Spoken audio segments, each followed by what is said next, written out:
We'll always report the best versions of ourselves. And the reality is the risk is not in your best version. The reality is the risk is in your worst version. And that worst version of you is always locked up 3 layers deep, 12 months behind in the eyes of someone else. So certification schemes where we move from self-declaration to third-party verification is a natural path.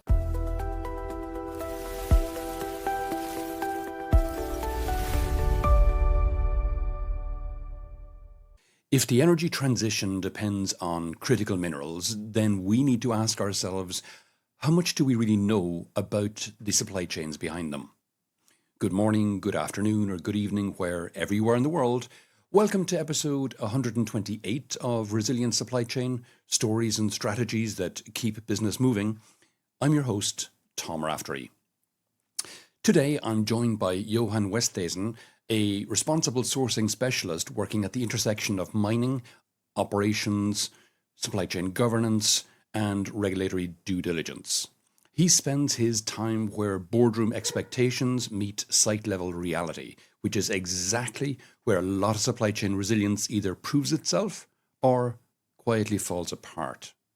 In this episode, we talk about why reporting is not enough, why governance risk can be bigger than geology risk, and how audit data can become a strategic tool rather than another compliance exercise.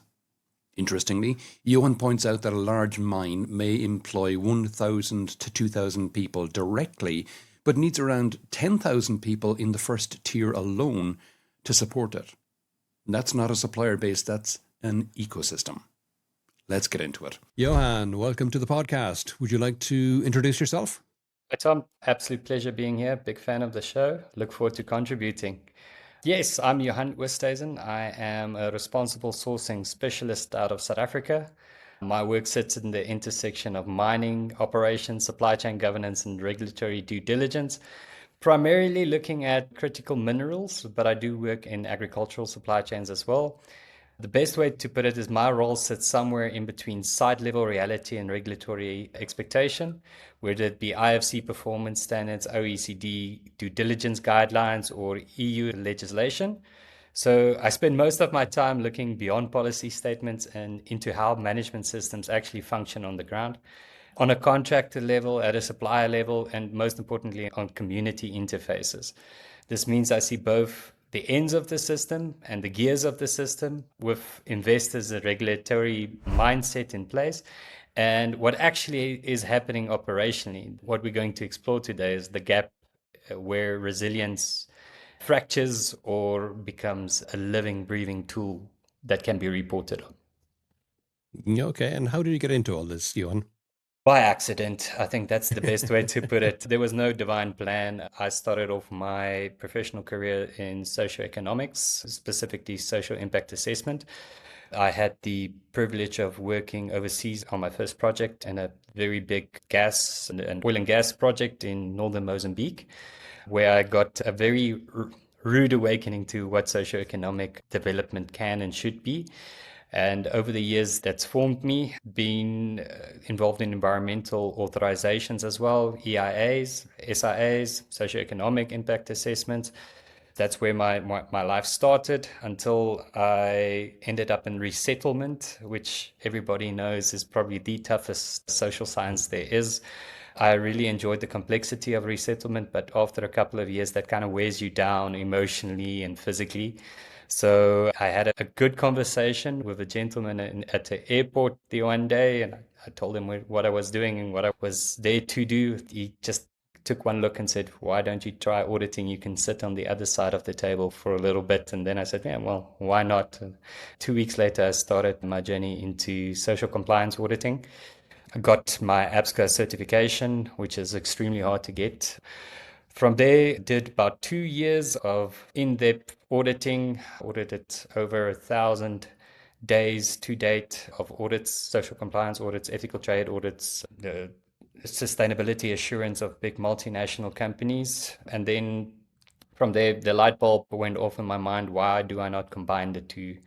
Use real audit insights, primary data gathering to drive socioeconomic change in communities, communicate that in a way that is practical and implementable for communities, and understandable and palatable for big developmental agencies, because I can talk both languages. I can talk to a community and I can talk to a board. And hopefully, if I do my job well enough, the two understand each other. Good. And you talked about critical minerals at the outset. When people talk about mineral shortages, what mineral shortages are we seeing and why? I think the big driver at this stage is twofold. Battery supply chains is absolutely booming for inclusion in EVs. So if we look at that, copper and cobalt is massive. We should be looking, there is big regulatory pressure on copper and cobalt, primarily due to where we find copper and cobalt in the world. There is not a lot of rule of law where we find these types of minerals. So it's really important for us to try and understand what we have in those areas and see what the functional gaps are, and how we can start closing those functional gaps to make sure that when we procure these critical minerals in big supply chains, then it becomes palatable for the end user. I think that's the best way to put it. And then also mica, a lot of interest in that as well. Rare earths, they're not abundant, hence the reason why we call them rare earths. So the areas where we do find them is places like Madagascar, for example, is again a place that is not extremely well regulated in the forms of legislative compliance. So there's just that extra bit of pressure to make sure that the places where we are sourcing these minerals from, we do keep in mind that there are real people living there. Those are real, very sensitive environmental backdrops where these big, large mining operations are taking place. And then exploitation is often not too far away from opportunity. Mm-hmm. And just to clarify, when you said there's an explosion in interest in these batteries for EVs, it's also not just EVs, but also stationary storage for backup of renewables, which is a massive market, which is also exploding right now.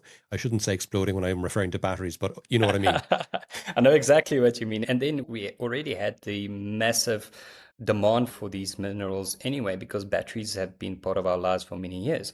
So the drive for cell phone batteries, for example, it's not dissipating in any way, shape, or form. So we had that enormous baseline appetite for batteries, and now we're just 10 timesing it to a stage where the compliance is not necessarily up to date with the demand. I think that's the best way to put it.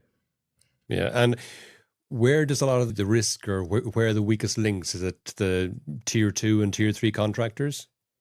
That is, yeah, so it's a journey. Let's start off with that. I think when we look at these very large and complex supply chains, we often look at control nodes, different control nodes within a supply chain. The primary control node would always be the mine as it sits as the extraction point. Now, in that control node, what we should be looking at is things like where traceability of the actual mineral, is it being sourced where we say it's being sourced? Is there any leakages into the formal supply chain? And then also, what makes that mine work? I think that is something that people often forget, is that a mine is not one large company digging a hole into the ground. It is a extremely complicated web of service providers, web of labor service providers that function together as a very large and complicated ecosystem. So being a control node and having that almost patriarchal responsibility to host communities in very rural areas more often than not comes with its own very unique and distinct challenges. Are there examples of where policies existed, but the system still failed? Yeah, there's many examples, Tom. The old adage of you have a game plan until you get hit comes to mind. There's very good policies usually in place when we come to financing of mines and large complex developmental projects. There's usually some financier expectations on what environmental, social, and governance risks need to be managed and how they should be managed. We are very often have these beautiful ESMSs, and then year 2 or 3, when rubber hits the road and it gets tested against the real world communities and real world environmental pressures, these ESMSs come under pressure both from a financial implementational risk point of view and then also from a community and reputational point of view, where you have to make sure that your systems are adapting to these very dynamic changes and shifts within your host community and environment. Okay. Are downstream OEMs underestimating the governance gap between their net zero timelines and upstream reality? I think they underestimate the amount of capital is needed to close that gap. The more capital you allocate, the quicker you can close that gap. In the real world, there's quite a reluctance to overspend on this gap. We very often see that compliance and being able to demonstrate compliance is more of a second priority tier financial spend than it's a primary priority tier financial spend, which is a shame because you can unlock value. You can unlock immense value in supply chains when you start directly investing in your own prosperity and your own ecosystem. That's why I probably have the best job in the world, is that I can see where compliance-driven management systems can be leveraged to make a real socioeconomic impact, and then by extension, a good environmental impact as well. To say we have to do this, we might as well do it right from the start. We might as well leverage our compliance obligations and do true ground level socioeconomic development. And I've found no better tool to do this than supply chains, and specifically mine supply chains. There's always I won't call it a bit of a stigma, but a stigma around mining and how it operates in rural communities. But I can tell you firsthand, in terms of development and helping people to reach their goals in life, being able to be more than my father was, than my mother was. There's nothing better than being able to work yourself up, or self-realization, giving an opportunity when it comes to participating in a larger project that you can form part of. There's no truer form of socioeconomic development. You're right. Mining does have a bit of a reputation, and in a lot of cases, well earned. Yeah. So, but just going back to batteries for a second, I have this external battery in my hand here now. It's one that I use for my phone. It's a 20,000 milliamp hour battery. It's great for when I'm on the road. But how do I know its provenance? There's nothing on it which tells me there wasn't little kids digging it up, or that people weren't displaced, or the tailings from the mine weren't polluting rivers, and et cetera, et cetera, et cetera. All the other horrific stories that we hear about mines. It's a very good question. And it's not a straightforward question. And people like to think it's a very linear and straightforward question. It's not. If you want to be responsible in the way that you purchase your items, there's many different ways to check it, and there's many different ways to implement it. One of the key drivers that we are seeing is the EU Battery Passport initiative, a very good initiative. I think some work's still left in that. It's not the finished product, in my humble opinion, but it is a big step in the right direction. And I think we are going to start seeing real traceability and real built-in governance, demonstrable governance built into that. I think that is a very good measuring stick to look for. And then also we look for things like external certification, verification. Standards like IRMA is bringing real muscle to this. I'm a big fan of certification. It's not just because I'm an auditor. I am really fond of really demonstrated compliance, third-party verification, and making sure people do what they say and prove that they've done so. That is, for me, the basis of any system and how we should be managing and it should be procuring our minerals. So not a linear process. I think that's the quick and dirty answer, is that we have to layer many different aspects to it, from the mine that we are sourcing to how these critical minerals are gathered, how they are smelted, how they are get introduced into the OEMs, and then how does the OEMs use that minerals responsibly as well. People tend to forget there's downstream users to mines as well. So it's large and it's complicated, and it's specifically designed that way not to be very easily dissect it. It's a system that thrives on complexity, and we should be aware of that and not treat it as an enemy, but treat it as an ally that needs to be told what to do and when to do it. Fair. And, given you are an auditor and most companies audit suppliers, few of them turn audits into strategy. Why is that? The good ones do, because when last did you get primary data gathered for yourself using your own lenses? If you have a sustainability goal, if your goal is resilience, you have designed outcomes. If you can start influencing your supply chain from a very granular point of view, you can start building from the ground up. And we both know if we build up from the ground up, you build to a plan, you build to an architecture, you can use the data that comes out of your suppliers to start leveraging them for things like Scope 3 reduction, climate resilience, adaptation plans, gender empowerment, to name but a few. Whatever your goal is when it comes to socioeconomic development, sustainability, resilience, call it whatever you want. If you start designing your supply chain for the end outcome, we're talking something completely different here. We've always had this notion of that we are passive receivers of goods and services. And I think that mindset has been entrenched for way too long. If we start moving away from that mindset of being passive receivers of goods and services to being architects of our own supply, of our own ideal outcomes, we're setting ourselves up for not just a more resilient supply chain, but a powerful multiplier tool for environmental, social, governance, sustainability, resilience, all the things that we try and talk nicely in boardrooms, but people feel in communities, those things we can accomplish. And it's a switch, it's a different lens, it's a different frame.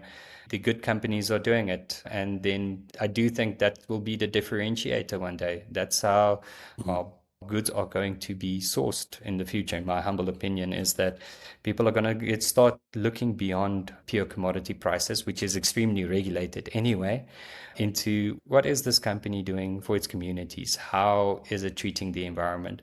What is the net positives and the net negatives that comes out of this operation, and how are they treating the communities around them? And what, seeing as you bring up boards and boardrooms, what kind of recurring audit findings should boards treat as early warning signals? It depends on what level of lens we are talking about now. If we're talking from a mine supplier lens, things like a low level of investment into socioeconomic development, when that happens, we often talk about social license to operate. But the translation is that our communities are being exploited. And then out of that exploitation breeds resentment. Out of resentments breeds operational stoppages, strikes, community unrest, which becomes our operational risk in its own right. Especially in Africa, those things happen overnight. So when we talk on a supplier level, that's definitely one. When we talk on a larger environmental and social and governance level, is that you're going to have to sell that product. It is no use mining that product and you don't have a customer for that base. When we talk critical minerals, we talk a highly sophisticated customer at the end of the day. We're talking about very well assumed end users, end consumers, and we're talking of very well risk averse OEMs. So if you do not manage your pixels, the picture is not going to be a pretty one for you, because you're not going to be able to sell your critical minerals for the anticipated price. It doesn't mean you're not going to sell them. It just means you're not going to get a premium for your product. Things like management systems, to get to your point, is if your management systems do not kick out the information that it should be kicking out, if your monitoring results are inconsistent, if your document control is weak, that what we call a golden thread will just not be there. You won't be able to action on your data, and you won't be able to prove that you are indeed a good corporate social citizen. Okay, and then of course, what changes when procurement actually integrates audit data into sourcing decisions? Well, that's the key question, right? Again, we can take two lenses on this. If we take the lens from a mining point of view, there's two aspects to this: is security of supply and impact of supply. Now, if we take security of supply, that's usually an easy thing to manage. We take the cheapest, the closest, and the most willing to cooperate supplier. And that's a very easy conversation. However, if we take impact of supply, we take a different lens to this, where we have to develop our own suppliers, because that type of suppliers simply just do not exist in any rural developing country. So you have the opportunity to develop a supplier to, again, drive your sustainability goals through your supply chain. I've seen projects that let's take South Africa as an example, a town called Mokopane, big platinum mine operating there. They took the decision to start leveraging their supplier data for socioeconomic development. A couple of really good gender-based programs developing, monitoring over a couple of years has shown that what was once one woman SMME is now a multi-site, fully functioning, I'd say, successful business in all areas that you would consider as a success. And they are actively contributing to the community, develop their communities now.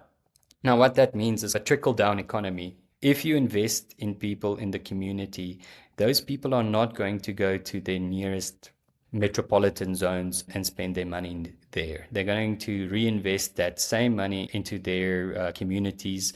They're going to buy their food from their local grocer. They're going to uplift the general state of play when it comes to those communities. And then you see a wonderful thing start happening. Crime reduces, things like gender-based violence reduces, and people start wondering why this happens. It's not an accident. If you take the notion of directionality when you invest for the outcome that you want to see, then these things start happening. It's not by accident. It's by people taking a choice to start leveraging the data that they have to make the impact that they want to see. So to answer your question of what happens, it is lighting a fire, putting a wind behind it, and putting the dry grass in front of it. It is a multiplier bar none. If we think of a large mining company employs 1,200 people, 1,000 to 2,000 directly employed people on a mine, taking a large mine now as an example. How much people do you think it takes to support a mine like that?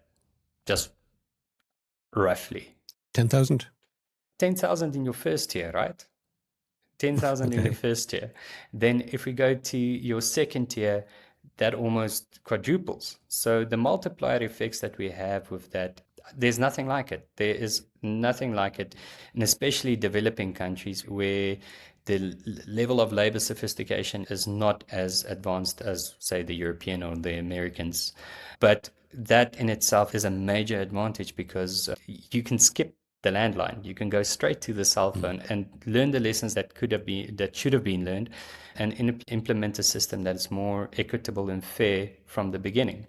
So yes, I'm a supply chain junkie. I'm a guy that thinks that we are underutilizing our, let's call it, agency for development by treating indicators as business as usual, instead of saying, let's make this business unusual. Let's see what we have. Let's do a proper resource analysis. And when I say resource analysis, I do mean resource analysis.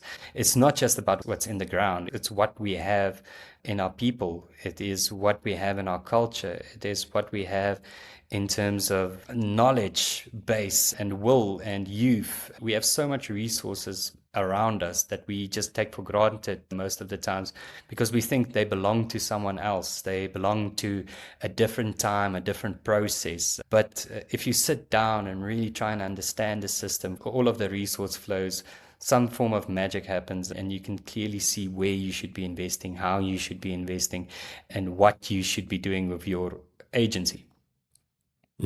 Okay. Well, of course, data is one thing. Trust, on the other hand, is something entirely different. Yeah. Self-declaration is structurally weak in high security mineral chains. So why isn't self-reporting enough? What needs to change? Yeah. Did you see me being Superman last week? But that's it. We'll always report the best versions of ourselves. And the reality is the risk is not in your best version. The reality is the risk is in your worst version. And that worst version of you is always locked up 3 layers deep, 12 months behind, in the eyes of someone else. So I'd say certification schemes like, I'm going to again use the IRMA example, where we move from self-declaration to third-party verification, is a natural path. Do not underestimate the value of a self-declaration, because it acts like a mirror sometimes. It does give you a good idea of what you should and should not be doing. And then you can start aligning your systems, your processes, your procedures to align to a ideal outcome. The problem when we talk about developing countries is that the lack of resources, specifically human capital now, is a real thing. What we need to consider is that certification like IRMA is extremely technical. It is hard to develop that body of knowledge, to understand what the monitoring requirements are, to be able to report it in a way that is auditable. Many people have files, doesn't mean that file is auditable. So the resource constraints when it comes to moving from a self-reported system to a third-party verified system should not be underestimated. It is a very difficult thing to do, often again under-resourced, because people don't see the immediate value in it. They often take their health and safety manager or their environmental manager and they say, okay, you're in charge of certification, buddy. And then you're setting up that person to fail, because it is all encompassing. And the parts of audits or assessments that people usually do the worst in is considered the soft indicators, things like stakeholder engagement, community liaison, monitoring your downstream environmental impacts. It's not your direct day-to-day running that makes these certifications difficult to obtain. It's almost the second level of your company, how they interact with the environment and how it interacts with the communities and NGOs in those areas becomes the differentiator from the guys that are in the start of the journey and the more advanced operations at the back end that we're seeing now only emerge. I think that's one thing we should be very clear on, is that this is not as mature as people think it should be, especially in developing countries. The controls around critical minerals are often not in place when it comes to the primary producers. We see the necessary controls filtering in at OEM level or smelter level. But our true impact, our true risk still lies with extraction, just because of the scale of that operation. And obviously, compliance is a snapshot, whereas capability, on the other hand, is structural. So, what would you say is the difference between a compliant supplier and a capable one? Yeah, that's a good question. I think a compliant supplier is someone that ticks the boxes. It is someone that doesn't present itself as a risk. But the other side of the coin that we should be considering is how to get that supplier that is compliance, because we want compliant suppliers. Do not get me wrong. Compliant suppliers is very useful in a mining system. The key question is, how can we build in resilience into a compliant supplier? First of all, we want compliant suppliers because they de-risk the operation, but we want resilient suppliers as well. We want guys to be there next week when we give out a tender. We want people to be able to work with their natural resources in their receiving environment. We want to understand what makes you work from a very granular level. So I think the difference between the two is intent. Again, if the intent is compliance, yes, you're going to have a low risk operation. But if your intent is compliance with resilience, then we start moving the needle to something else. And we start developing those nodes of influence, those little fires.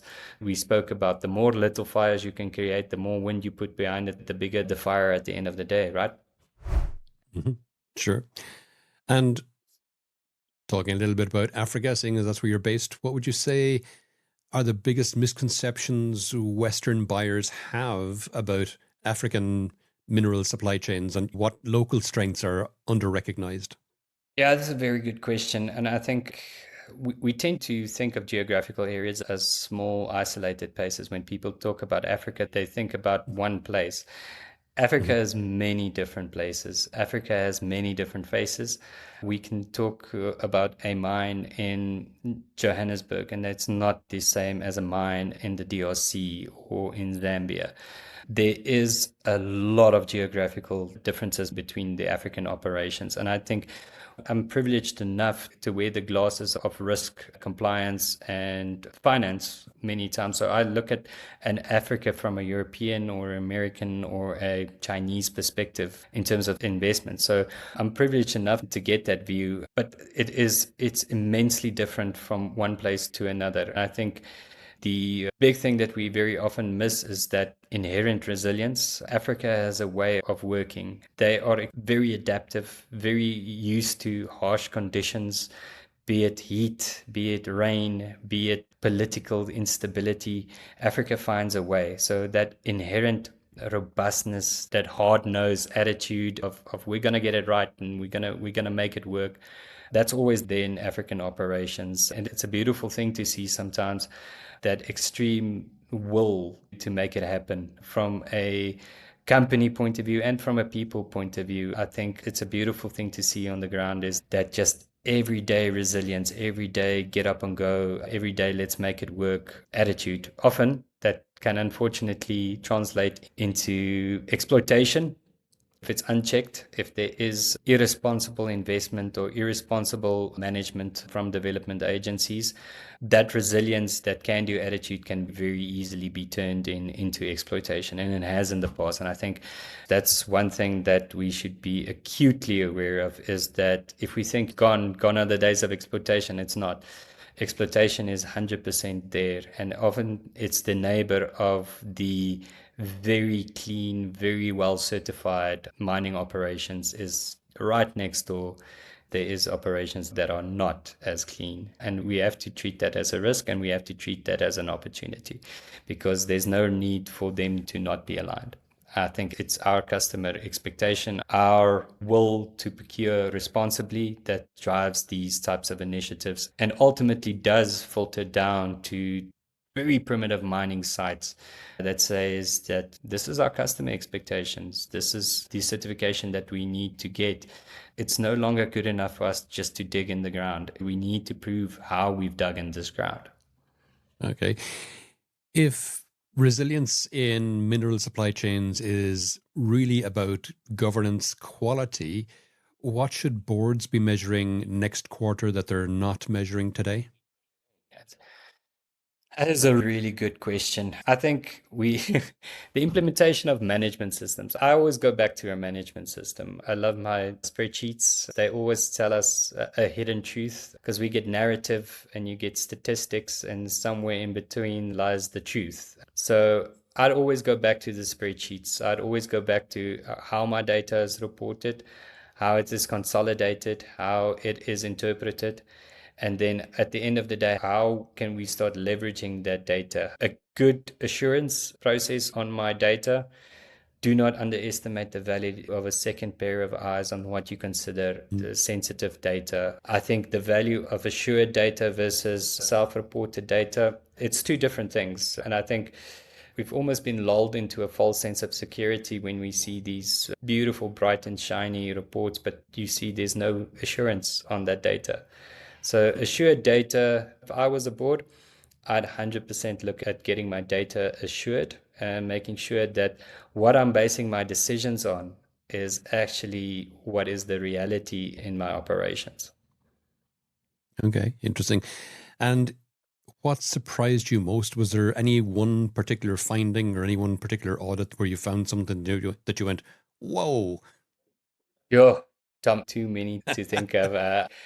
I was involved in a big supply chain risk assessment now at the back end of 2025 in rural Brazil, not in the critical mineral supply chains, but in a different agricultural commodity. And the level of complexity around something that seemed so simple is just something that always gets me, is that how these very basic forms of making a living, of just existing, with very small tweaks, I'm talking very small tweaks, can be a massive multiplier and leverager for development. And then seeing how the very basic understandings of what makes a good supplier, what makes a resilient supplier, translates into business development.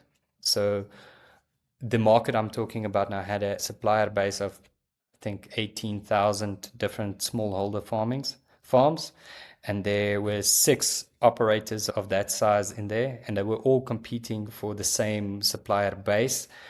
And at the end of the day, it came down to who invests the most in moving their supply chain from basic subsistence farming to being able to self-determine your future and your family's future, to regenerative agriculture, socioeconomic development.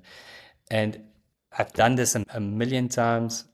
The correlation between compliance and investment in resilience, it is 100% correlated. The more you invest in compliance, the more you invest in regenerative initiatives, the more you lower your risk profile, but you also boost your potential for your suppliers to be nodes of development in themselves. Because you don't want to be responsible for your suppliers your whole, let's call it, professional life. You want to be able to say, I've developed a supplier base, I've developed nodes of development.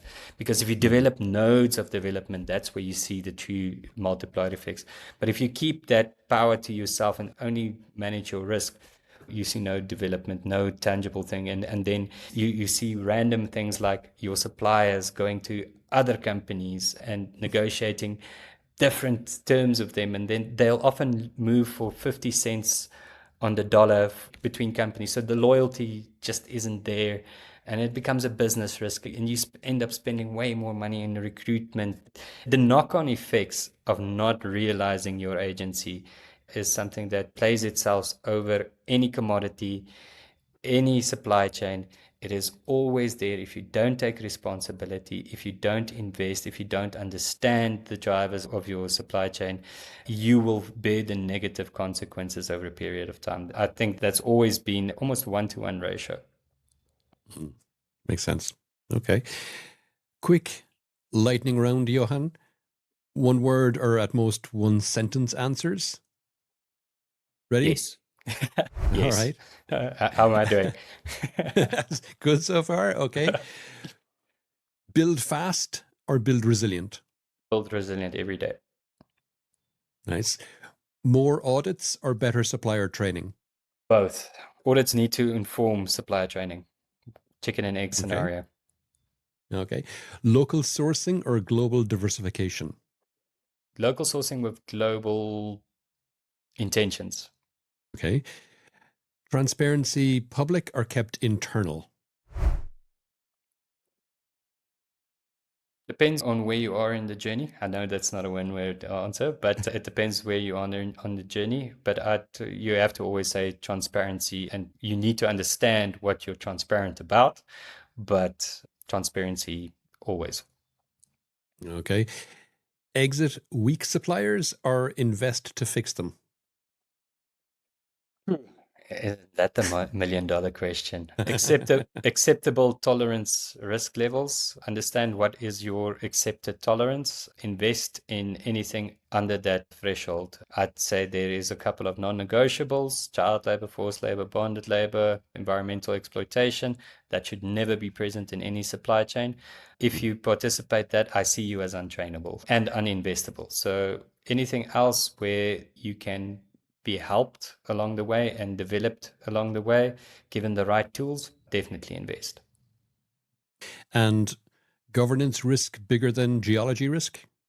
100%. If we look at the developing market in Africa, mineral deposits, they're everywhere. Why aren't we mining them? Is because they're not socioeconomically suitable to be mined yet.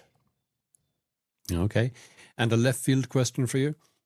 If you could have any person or character, alive or dead, real or fictional, as a champion for resilient, sustainable, critical mineral supply chains, who would it be and why? Yeah, that is proper left field. Well done on that one.